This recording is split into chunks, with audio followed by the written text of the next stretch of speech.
Hello friend, आपका स्वागत है हमारे यूट्यूब चैनल पे। तो कैसे हो आप सब लोग? आई होप कि आप लोग सब लोग सही होंगे। तो आज हम जो सॉल्व करने वाले हैं जूनियर ड्राफ्टमैन पंजाब का यहाँ पे पेपर सॉल्व करने वाले हैं। पूरी डिटेल से सॉल्व करेंगे, ठीक है, और कम समय में करेंगे। तो आइए स्टार्ट करते हैं पहले क्वेश्चन से। तो आपके सामने पहला क्वेश्चन ये रहा, ठीक है। What is the standard dimension of brick recommended by the BIS, ठीक है। तो आपको ये बताना है पहला आंसर। तो BIS के अकॉर्डिंग स्टैंडर्ड डायमेंशन पूछ रहा है, ठीक है। तो A, B, C या फिर D। देखिए मैं बता देता हूँ आपको सॉल्व करके। स्टैंडर्ड डायमेंशन अगर पूछ रहा है या फिर मॉड्यूलर करके पूछ दिया उसने, ठीक है, मॉड्यूलर ब्रिक का साइज़ क्या होता है करके, ठीक है। तो उसमें आप क्या करेंगे, 19 × 9 सेंटीमीटर इसका जो आंसर हो जाएगा ये लगाएंगे 19 × 9 सेंटीमीटर। अगर वही बात करें, अगर आपसे ये भी क्वेश्चन पूछ सकता है, बहुत ज़्यादा इंपॉर्टेंट होता है, नॉमिनल साइज ब्रिक का, ठीक है। तो आप क्या लगाएंगे 20 × 10 सेंटीमीटर, ठीक है। तो ये ब्रिक का साइज होता है। अगर वही पूछ लिया वेट ऑफ ब्रिक का कितना वेट होता है, ठीक है, एक ब्रिक का 3 से 3 to 3.5 kg ब्रिक होता है, ठीक है। तो ये क्वेश्चन रह सकते हैं। तो नेक्स्ट क्वेश्चन की बात करें, अगला जो क्वेश्चन है, excavation of soil for foundation is measure by. तो एक्सीवेशन कर रहा है ऑफ सॉइल फाउंडेशन, ठीक है। तो इसका जो आंसर हो जाएगा वो क्या होता है, एक्सीवेशन ऑफ सॉइल। आपने मीटर क्यूब करके पढ़ा होगा डायरेक्ट, मीटर क्यूब एक्सीवेशन। अगर आपके पास एक और चीज़ पूछता है मीटर स्क्वायर में, DPC या फिर हनीकॉम होगा तो आप मीटर स्क्वायर लगा के आएंगे, ठीक है। तो इसका जो करेक्ट आंसर हो जाएगा C, इसका करेक्ट आंसर हो जाएगा। नेक्स्ट क्वेश्चन की बात करें, इन PCC, ठीक है, PCC plane cement concrete ratio 1:2:4 the ratio standard with. यानी कि 1, 2, 4 रेशियो क्या होता है, सीमेंट एक पहला हमारे पास 1:2:4 क्या होता है, cement fine aggregate coarse aggregate. तो इसका correct answer cement fine aggregate coarse aggregate, C इसका करेक्ट आंसर हो जाएगा। इसकी जो भी PDF आपको मिल जाएगी हमारे व्हाट्सअप नंबर पे, ठीक है। आप लोग व्हाट्सअप नंबर पे PDF मांग लेना, ठीक है। आंसर नहीं मिलेंगे पहली बात, खाली आपके पास इसका PDF मिल जाएगी।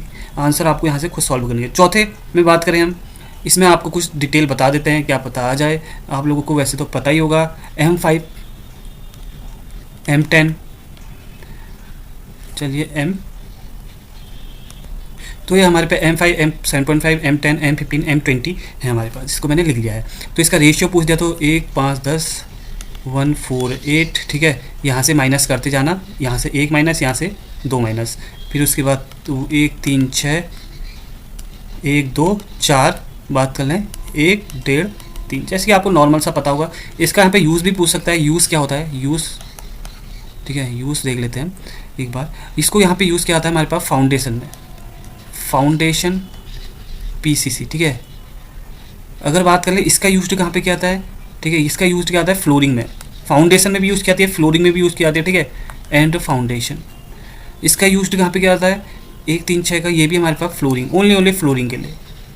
इसका यूज़ कहाँ पे PCC वर्क के लिए, M15 इंपॉर्टेंट, इसका RCC वर्क के लिए इंपॉर्टेंट, ठीक है। तो नेक्स्ट क्वेश्चन की बात करते हैं। अब ये क्वेश्चन पूछ रहा है हमसे, which of the following instrumental is use for plane table survey. यानी कि प्लेन टेबल सर्वे से कौन सा हमारे पास प्लेन टेबल सर्वे में इंस्ट्रूमेंट यूज़ किया था। डंपी लेवल नहीं, ये लेवल का है, ये भी लेवल का आप देख लोगे। ये हमारे पास वर्नियर स्केल का है। तो एलिडेट इसका करेक्ट आंसर हो जाएगा, चौथे का एलिडेट इसका करेक्ट आंसर हो जाएगा। अब इसमें कुछ मैं महत्वपूर्ण पॉइंट की बात कर लेता हूँ, तो आपको प्लेन टेबल से कुछ रिलेटिव बता देते हैं, ठीक है। प्लेन टेबल की मेथड आपने देखी होगी, प्लेन टेबल की, ठीक है, मेथड, ठीक हो गया मेथड। अब हमारे पे कितने प्रकार की होती है, 1, 2, 3, 4 प्रकार की मेथड होती है। कौन कौन सी, रेडिएशन, मैं पूरा नहीं लिख रहा, रेडिएशन, इंटरसेक्शन, ठीक है, ट्रैवर्सिंग, फिर उसके बाद रिसेक्शन। बात करें रेडिएशन और इंटरसेक्शन, हमें क्या दिखाती है, प्लॉटिंग द पोजीशन, ठीक है, याद रखना इंपॉर्टेंट। ये दोनों याद क्या दिखाती है हमें, लोकेशन, ये लोकेट करने के काम में आती है, लोकेशन द पोजीशन, इंपॉर्टेंट है, ठीक है। प्लॉटिंग और लोकेशन करके याद रख लेना। अब बात करें हम रिसेक्शन मेथड। रिसेक्शन मेथड आपको पता होगा, इसकी मेथड कितनी होती है, 4 होती हैं। पहला बाई कंपास, दूसरा आपके पास बैक ओरिएंटेशन, तीसरा 3 पॉइंट प्रॉब्लम, चौथा 2 पॉइंट प्रॉब्लम। यानी कि by compass, orientation, back orientation, 2 point problem, और 3 पॉइंट प्रॉब्लम, ठीक है। तो ये हमारे पास कुछ रहता है। अब 3 पॉइंट प्रॉब्लम में भी हमारे पास यानी कि 2 पॉइंट प्रॉब्लम और 3 पॉइंट प्रॉब्लम अलग अलग है। इसकी भी मेथड है, कौन कौन सी है हमारे पास सॉल्व करने की मेथड 2 पॉइंट प्रॉब्लम को, ट्रेसिंग पेपर, बेसल मेथड और लेमान मेथड, ठीक है। ये भी इंपॉर्टेंट है, इसकी मेथड बता रहे, ठीक है। मेथड ट्रेसिंग पेपर देखिए लिखने के लिए जगह नहीं है वैसे, ट्रेसिंग पेपर आप लोग लिख लीजिए, ठीक है, अगर लिखना चाहते हो तो। दूसरा बात करें हम इसमें बेसल मेथड, तीसरी बात करें हम लेहमान मेथड, सब इंपॉर्टेंट है, ठीक है। तो ये हमारे पास चौथा आंसर एलिडेट हो गया। तो नेक्स्ट क्वेश्चन में जाते हैं हम। Next question, in serving theodolite used which of the following is recording purpose, ठीक है। तो थियोडोलाइट का हमारे पास किसके लिए, कल भी मैंने बताया था आपको, एंगुलर मेजरमेंट के लिए थियोडोलाइट का यूज़ किया जाता है। कुछ मैं बहादुर बातें बता देता हूँ आपको। थियोडोलाइट देखिए लास्ट टाइम में बतानी तो नहीं चाहिए बट फिर भी बता देते हैं आपको। थियोडोलाइट का हमारे पास अलग अलग वो रहता है, ठीक है। अब आपके पास थियोडोलाइट की 2 मेथड होती है, या आप टाइप बोल सकते हैं। कौन कौन से थे, ट्रांजिट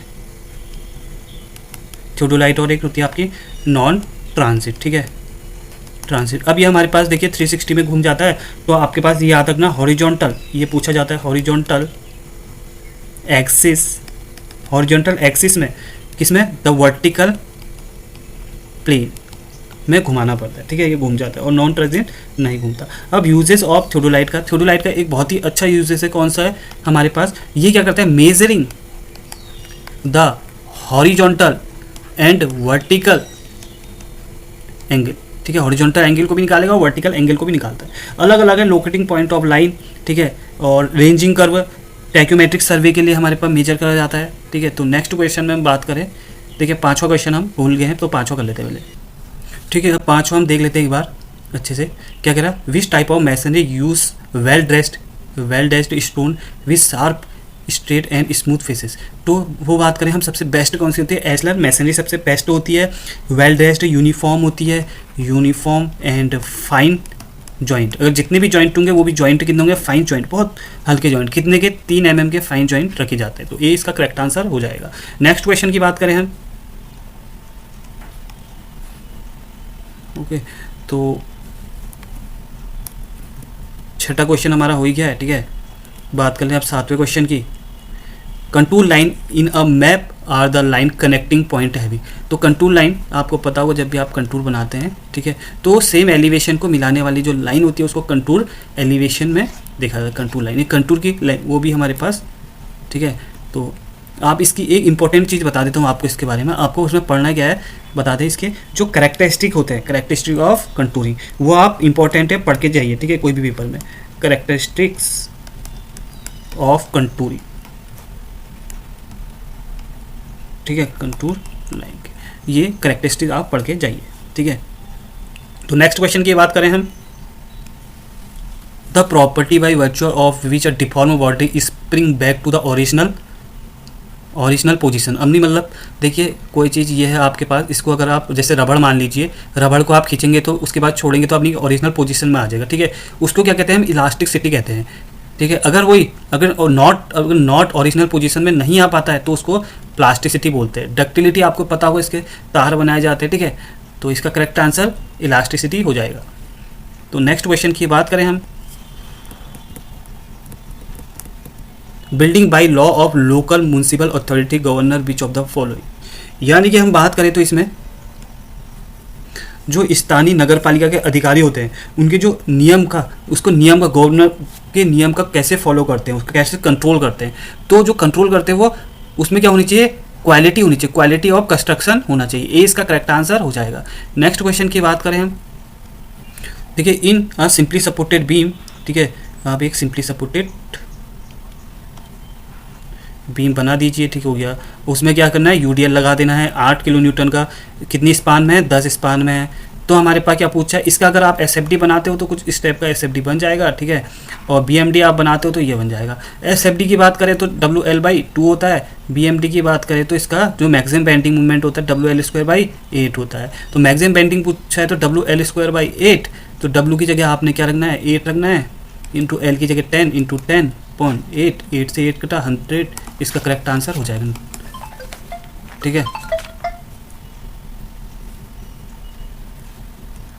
नेक्स्ट क्वेश्चन की बात करें हम, bearing capacity of soil is defined as. और बियरिंग कैपेसिटी को आप कैसे डिफाइन कर सकते हैं? देखिए बियरिंग कैपेसिटी होती क्या क्या है। बियरिंग कैपेसिटी क्या होता है हमारे पास, लोड अपॉन एरिया। ठीक है, इसको मैं पूरा एक्सप्लेन कर देता हूँ आपको। क्या होता है मैक्सिमम लोड, देखिए यहाँ पे लिखने के लिए हमारे पास कुछ है नहीं, तो मैक्सिमम लोड अपॉन एरिया इसका करेक्ट आंसर हो जाएगा। अब बात कर लेते हैं, हम आपको बता दें इसमें, यदि आपके पास जैसे ही पूछ लेगा, अगर आपके पास जैसे उसने पूछा net ultimate bearing capacity, net ultimate bearing capacity के बारे में पूछ देता है, तो क्या बोलेंगे आप, क्यू एन यू, यानी कि क्यू यू अपॉन, यानी यू मतलब ultimate bearing capacity minus gamma D. ठीक है, D for depth, gamma for effective ratio. तो फिर उसके बाद अगर पूछते हैं आपसे नेट शेप बियरिंग कैपेसिटी, यानी क्यू एन एस, देखिए इंपॉर्टेंट है तब बता रहे हैं आपको, क्यू एन अपॉन, ठीक है, यह एन क्या है, net bearing capacity upon factor of safety. अगर वहीं सेफ बियरिंग कैपेसिटी पूछते, safe bearing capacity Q safe, ठीक है, अपॉन क्यू एन यू, जो भी क्यू एन यू ये था, upon factor of safety. Factor of safety कितने लेते हैं, 2 से 5 तक ले सकते हैं। ठीक है, फैक्टर ऑफ सेफ्टी पूछ ले तो आपसे पता होगा ultimate net bearing capacity upon allowable net bearing capacity. तो इसका जो करेक्ट आंसर हो जाएगा 20 का करेक्ट आंसर हो जाएगा। नेक्स्ट क्वेश्चन की बात करें, फिर पूछ रहा है 12वें, which of the following test is perform to determine the bearing capacity of cohesionless soil, यानी कि कोहेजन लेस सॉइल के लिए कौन कौन सी बियरिंग कैपेसिटी। ठीक है, तो क्या रैंकाइन, नहीं, कोहेसिव सॉइल, विकार्ट, एप्रेटाइज, तो सीमेंट के लिए होता है। ठीक है, रिमोट सेंसिंग टेस्ट ये भी नहीं होता, तो पेनिट्रेशन टेस्ट इसका करेक्ट आंसर। तो मैं बता देता हूँ आपको बियरिंग कैपेसिटी ऑफ सॉइल के बारे में कौन कौन सी होती है। ठीक है, मेथड नंबर 1 में बात करें हम, ठीक है, एनालिटिक मेथड। ठीक है, नंबर 2 में बात करें हम plate bearing capacity, plate bearing capacity. ठीक है, देखिए जगह नहीं है तब हम छोटा लिख रहे हैं इसको। तीसरी बात करें हम पेनिट्रेशन टेस्ट, पेनिट्रेशन टेस्ट। चौथी बात करें हम model testing, model testing method. ठीक है, पांचवी बात करें हम सेंट्रीफ्यूज टेस्ट, सेंट्रीफ्यूज टेस्ट। एक और होता है छठा, तो वो आप देख लीजिए। ठीक है, तो अभी याद नहीं आ रहा है, तो इसका जो करेक्ट आंसर हो सी हो जाएगा। नेक्स्ट क्वेश्चन की बात करें, which type of foundation preferred place where heavy concentrated load are to be distribute over the whole area. यानी ये होल एरिया की बात कर लें तो होल एरिया, पूरे एरिया में हमारे पास जो लोड ट्रांसफर होता है उसके कहते हैं राफ्ट या फिर मैट फाउंडेशन, या मैट फाउंडेशन। ठीक है, तो इसका जो करेक्ट आंसर हो जाएगा वो डी हो जाएगा। नेक्स्ट क्वेश्चन की बात करें तो हम 14, विच of the following most water efficient irrigation system. ये क्वेश्चन देखिए अभी 2019 में MP SC ए में भी पूछा गया था। ठीक है, तो इंपॉर्टेंट क्वेश्चन रह जाता है। तो सबसे ज़्यादा एफिशिएंट कौन सी वो सिस्टम होती है इरिगेशन की, बताइए, सरफेस, फ्लड, ड्रिप या स्प्रिंकलर। तो ड्रिप इरिगेशन आपने पढ़ा होगा, तो ड्रिप इरिगेशन इसका करेक्ट आंसर हो जाएगा। जो हमारे पास ग्राउंड लेवल से नीचे, जो मान लीजिए हमने फसल बोई, तो यहाँ से क्या करते हैं हम एक पाइप ले जाते हैं जिसमें छेद कर दिए जाते हैं पाइप में, और यहाँ से क्या होता है हमारे पास वाटर निकलते रहता है, तो इसी को ड्रिप इरिगेशन कहते हैं, जैसे राजस्थान में। ठीक है, तो इसमें जो लॉसेस होते हैं सबसे माइनर, सबसे कम लॉसेस होते हैं। ठीक है, तो ये भी ड्रिप इरिगेशन का करेक्ट आंसर। नेक्स्ट क्वेश्चन की बात करें तो हम, नेक्स्ट क्वेश्चन आपके पास सीक्वेंस पूछ रहा है, आपके पास सर्वे इन हाईवे अलाइनमेंट के लिए सीक्वेंस पूछ रहा है। सबसे पहले आप क्या करते हैं, सबसे पहले देखिए आप इसमें क्या कीजिए, सबसे पहले मैप स्टडी करते हैं, फिर रिकोनाइजेशन सर्वे करते हैं, फिर प्रीलिमिनरी सर्वे करते हैं, फिर डिटेल सर्वे करते हैं। ठीक है, सबसे लास्ट में डिटेल सर्वे किया जाता है, इसमें एस्टिमेट बनाए जाते हैं। ठीक है, तो डी इसका करेक्ट आंसर हो जाएगा, इसमें ज़्यादा बताने की समस्या नहीं है। नेक्स्ट क्वेश्चन की बात करें, इन अंडर रेनफोर्समेंट, किसकी बात कर रहा है, अंडर रेनफोर्समेंट सेक्शन की बात कर रहा है। ठीक है, the depth of neutral axis, यानी कि न्यूट्रल एक्सेस क्या होगी, जो actual axis, actual neutral axis, तो क्या होती है, लेस होती है। अंडर में क्या होती है हमारे पास, लेस होती है। जो एक्चुअल न्यूट्रल एक्सेस जो होती है हमारे पास लेस होती है, किससे, जो डेप्थ ऑफ न्यूट्रल एक्सेस से। तो बात कर ले हमारे पास XU मैक्सिमम, तो ए इसका करेक्ट आंसर हो जाएगा। ठीक है, जैसे कि मैं बता दूँ आपको, यह हमारे पास जो अंडर रेनफोर्समेंट सेक्शन कैसी होती है, ये डक्टाइल मटेरियल के लिए यूज़ की जाती है। ओवर क्या होती है हमारे पास, ठीक है, मैक्सिमम तो ज़्यादा ही होगा ना इसमें। ठीक है, एक्सयू अनलिमिटेड से। तो इसका करेक्ट आंसर ए हो जाएगा। ठीक है, नेक्स्ट क्वेश्चन की बात करें तो हम, if the forces the member of a structure as well as reaction, ठीक है, reaction found to be the condition equilibrium is known as, उसको क्या बोला जाता है, ये पूरी डेफिनेशन है आपको स्ट्रक्चर के पार्ट में मिल जाएगी, यानी कि स्ट्रक्चर के सब्जेक्ट में मिल जाएगी, स्टैटिकली डिटर्मिनेट उसको बोला जाता है। ये सी इसका करेक्ट आंसर हो जाएगा। अब नेक्स्ट क्वेश्चन की बात करें तो हम इसमें, विच of the following define the slenderness ratio of steel column, यानी कि स्लेंडरनेस रेशियो क्या होता है, एल इफेक्टिव अपॉन के मिनिमम। के इसको क्या कहते हैं, के यहाँ पे हमने लीस्ट रेडियस ऑफ ग्राइजेशन बोल दिया। के क्या होता है हमारे पास, इसका फॉर्मूला के जो होता है वो आई मिनिमम अपॉन एरिया होता है। ठीक है, आई मिनिमम अपॉन एरिया। तो हमारे पास देख सकते हैं स्लेंडर रेशियो डी इसका करेक्ट आंसर हो जाएगा। ठीक है, तो effective length of column, sorry D नहीं, कहीं effective length of column L upon least letter of gyration, C इसका करेक्ट आंसर हो जाएगा। तो बात करें हम इसमें अगर स्लेंडर रेशियो में शॉर्ट कॉलम की तो लेस देन 30, लॉन्ग कॉलम की 30 से 120। ठीक है, तो आप ये याद रखना। तो नेक्स्ट क्वेश्चन की बात करें तो हम इसमें, टाई मेंबर स्टील ट्रस, यानी कि tie member steel truss is subjected to which of the following, bending moment, tension, compression या टॉर्सन। तो टाई मेंबर आपको पता होगा कौन सा होता है, टेंशन होता है, 20 का करेक्ट आंसर। अब इसमें कुछ टर्म्स आती हैं तो उसको भी जान लेते हैं। ठीक है, जैसे एक आता है आपके पास स्ट्रट करके, ठीक है,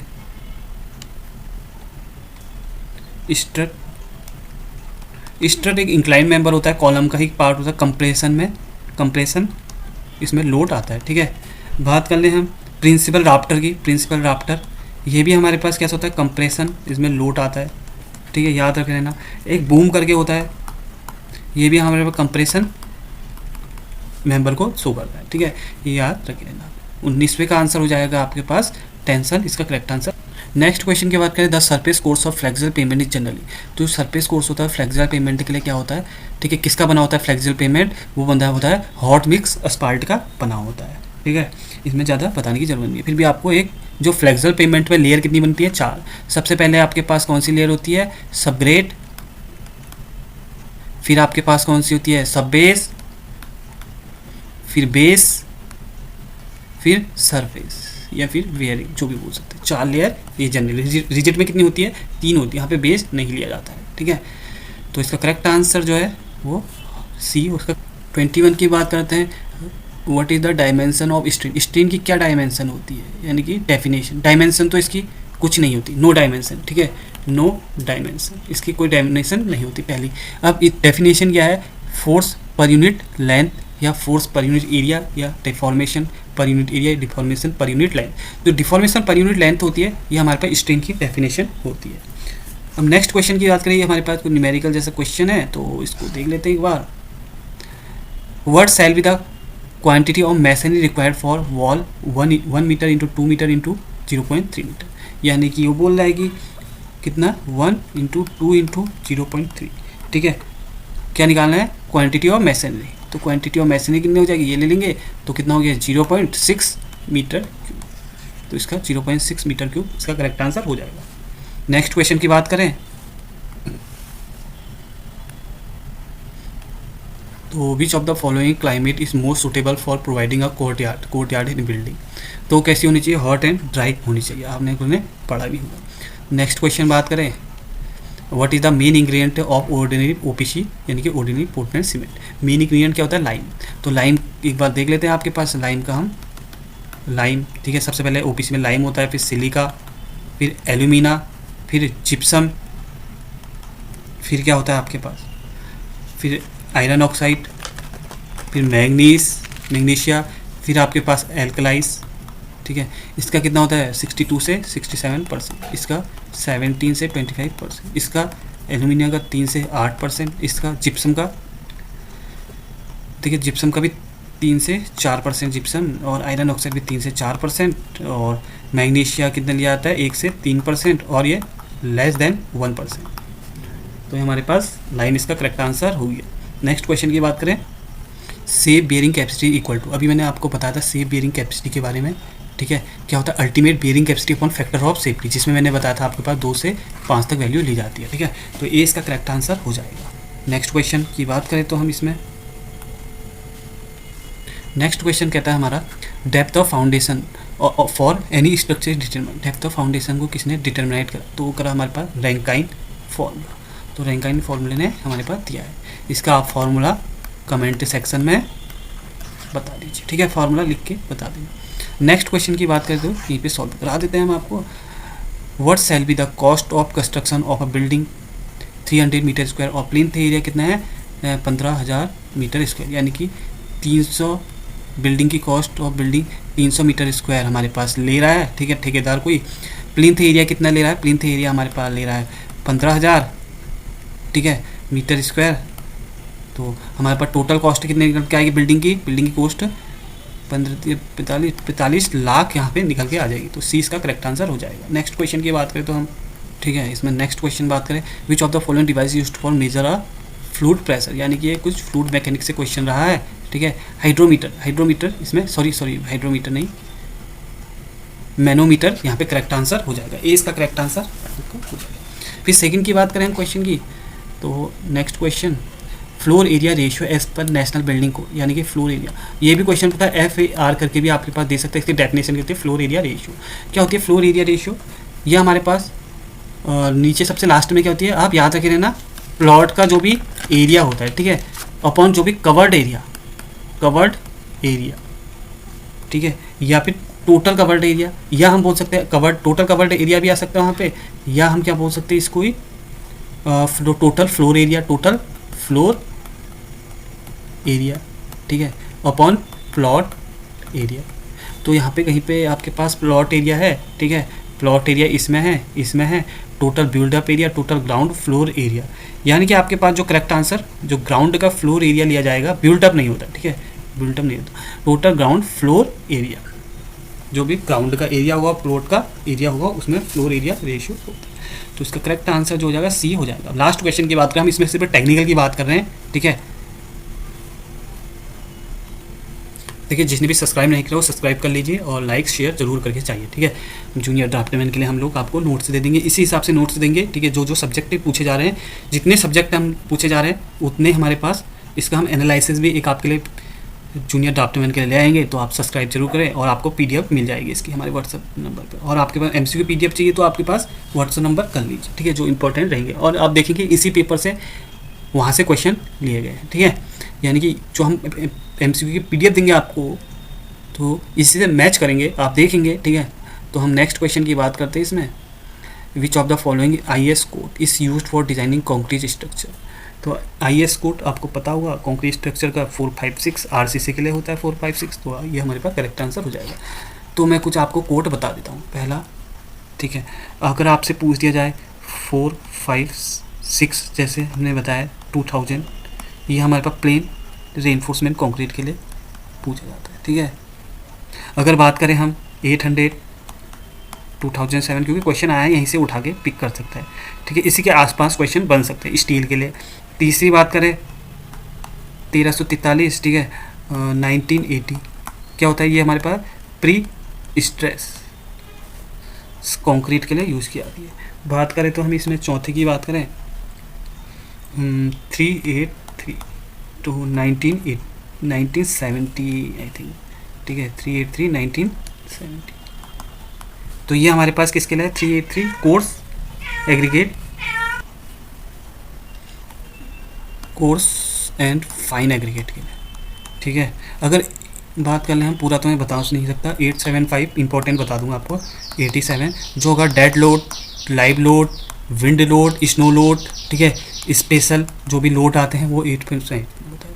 वहीं बात करें हम, एक और बात कर लेते हैं, जो अर्थक्वेक होता है, अर्थक्वेक इसका कोड क्या होता है हमारे पास 1893 2002 में आया था ना अर्थक्वेक, तो ये हमारे पास कोड होगा, ठीक है।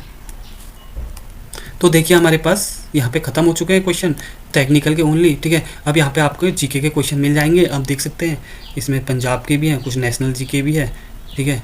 फिर आपके यहाँ एप्टीट्यूड आ जाएगी, इसके बाद ये देखिए देख सकते हैं यहाँ पे से एप्टीट्यूड के क्वेश्चन। टोटल आपके पास 100 क्वेश्चन रहने वाले हैं।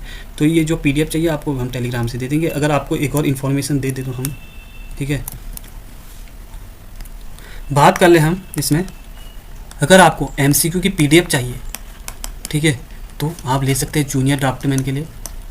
ओके, जितने भी हमारे पास PDF है, चाहे आपके पास जहाँ से भी क्वेश्चन आए, फ्लूइड मैकेनिक्स से आए हैं एक PDF दे देंगे, सॉम से आया था, ठीक है, सॉइल मैकेनिक्स से आया था, फाउंडेशन से आया था क्वेश्चन, ठीक है, और आपके पास और तो मैंने आपको सब दे ही रखी, building material, building construction, railway, highway, ठीक है, हाईवे, ठीक है, ज़्यादा नंबर का नहीं, 30 मार्क्स का है आपके पास, 30 क्वेश्चन आए हैं, ठीक है, तो आप इजीली इसमें आ जाएंगे अगर आप PDF से भी पढ़ते हैं तो। ओके, तो जिसने भी PDF नहीं लिया वो ले लीजिए। देखिए पेड रही है PDF, पहले ही बता देते हैं आपको, ठीक है, और बाकी आपकी मर्जी, अब लेनी है लीजिए, नहीं तो रहने दीजिए, ठीक है। तो अगर आपके पास PDF से भी आप देखेंगे तो इसी से मैच हो रहा है। अगर आपके पास 30 क्वेश्चन है तो कम से कम 28 क्वेश्चन आपको PDF से मिल जाएंगे, सेम डिट्टो क्वेश्चन, ठीक है, जितनी भी आप उठा के देखिए, कोई भी उठा के दीजिए और 28 क्वेश्चन आपको डिट्टो मिल जाएंगे आपको, ठीक है। तो बाय द वे मिलते हैं आपसे नेक्स्ट वीडियो में, इसी का एनालिसिस करेंगे, कौन से सब्जेक्ट से पूछा गया है, सबसे ज़्यादा वेटेज कौन सा है, ठीक है। तो इसको like and share and subscribe जरूर करें। बाय बाय, टेक केयर, जय हिंद, जय भारत।